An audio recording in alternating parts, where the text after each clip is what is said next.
1990 की शुरुआत की डिकेड में फिनिक्स की इकोनॉमी बहुत बुरी हालत में थी। ऑथर टीवी पर एक न्यूज शो देख रहे थे।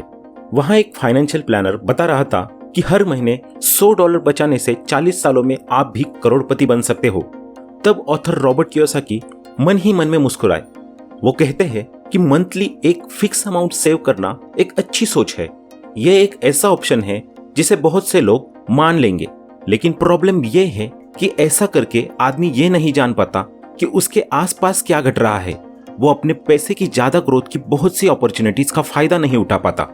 90s में जब फिनिक्स की इकोनॉमी खराब थी, तब इन्वेस्टमेंट करने के लिए वो एक परफेक्ट मार्केट था। वहां के रियल एस्टेट के बिजनेस में भी मंदी छाई हुई थी।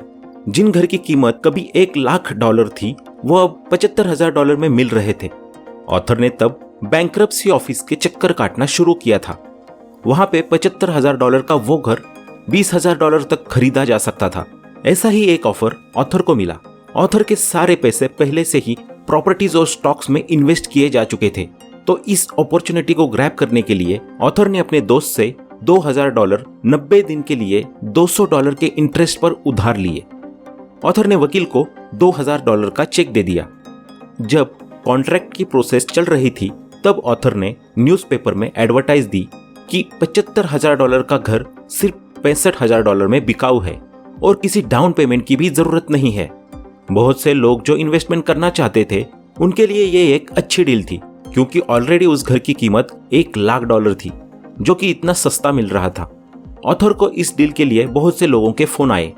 कुछ लीगल एस्पेक्ट्स क्लियर करने के बाद जब ऑथर को घर मिल गया, तब उसने बायर्स को घर दिखाया और चंद ही घंटों में घर बिक गया।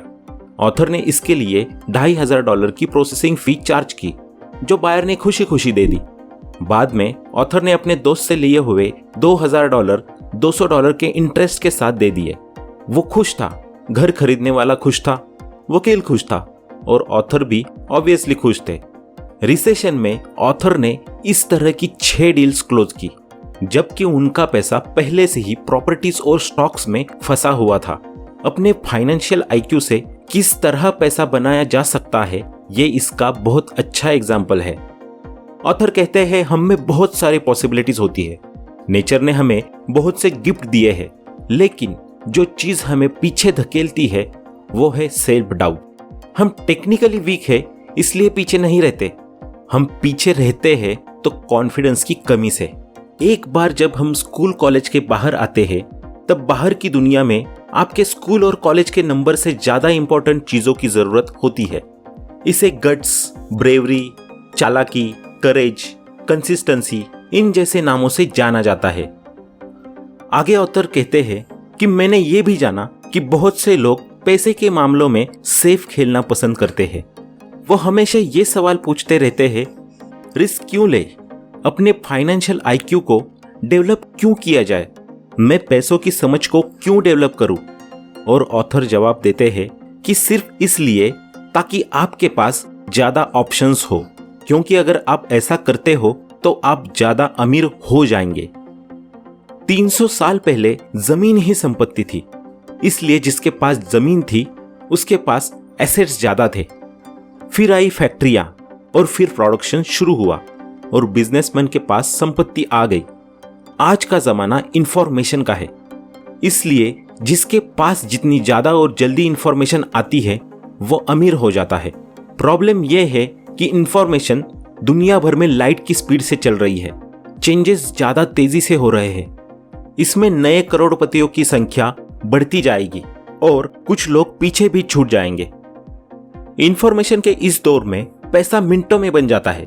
कुछ लोग तो जीरो से शुरू करके इनक्रेडिबली अमीर हो जाते हैं। अगर आप ज्यादा पैसा बनाना चाहते हैं तो हार्डवर्क करने के अलावा आपकी फाइनेंशियल आईक्यू होना बहुत इंपॉर्टेंट है। अगर आप उस तरह के इंसान हैं जो सही चीज होने का इंतजार करता है, तो शायद आपको बहुत लंबे समय तक वेट करना पड़ेगा। ये तो उसी तरह की बात हुई कि आप तब तक घर से गाड़ी निकाल के नहीं निकलेंगे जब तक अगले 5 मील के स्ट्रीट लाइट्स ग्रीन ना हो। ऑथर जब छोटे थे तो रिच डैडी माइक और उन्हें लगातार ये बताते थे कि पैसा असली नहीं है। गरीब और मिडिल क्लास लोग पैसे के लिए काम करते हैं। उनका कहना था कि अमीर लोग पैसे बनाते हैं। आप जितना ज्यादा पैसे को असली समझेंगे, आप उसके लिए उतनी ही ज्यादा मेहनत से काम करेंगे। अगर पैसा असली चीज नहीं है तो फिर ये क्या है? माइक और ऑथर रिच डैड से सवाल पूछते थे। रिच डैड बताते थे, हमारे पास जो इकलौती सबसे शक्तिशाली पूंजी है वो है हमारा दिमाग। अगर इसे अच्छी तरह से ट्रेन किया जाए तो ये पल भर में बहुत सारी दौलत बना सकता है। ऑथर आगे ये सवाल पूछते हैं, इनमें से कौन सी सलाह आपको ज्यादा हार्ड लगती है? पहली, कड़ी मेहनत करो, 50% के रेट से टैक्स चुकाओ, फिर जो रकम बचती है उसमें से सेविंग करो। आपकी सेविंग्स पर आपको जो 5% का इंटरेस्ट मिलता है, इस पर एक बार फिर से टैक्स लगता है। या फिर दूसरी, पैसे की समझ को डेवलप करने का समय निकालो और अपने दिमाग और एसेट्स वाले कॉलम की ताकत का इस्तेमाल करके अमीर बन जाओ। हमेशा याद रखें, द रिच इन्वेंट मनी। अमीर लोग पैसे का आविष्कार करते हैं। आपको आज का ये वीडियो कैसा लगा कमेंट करके जरूर बताएं। वीडियो को लाइक और शेयर जरूर करें और अपने बुक इन्फिनिटी चैनल को सब्सक्राइब जरूर करें। अगर आपने रिच डैड पुअर डैड इस बुक के पहले के वीडियोस मिस किए हो तो इस प्लेलिस्ट पर क्लिक करें। तो चलो मिलते हैं अगले वीडियो में। Till then keep learning, keep growing.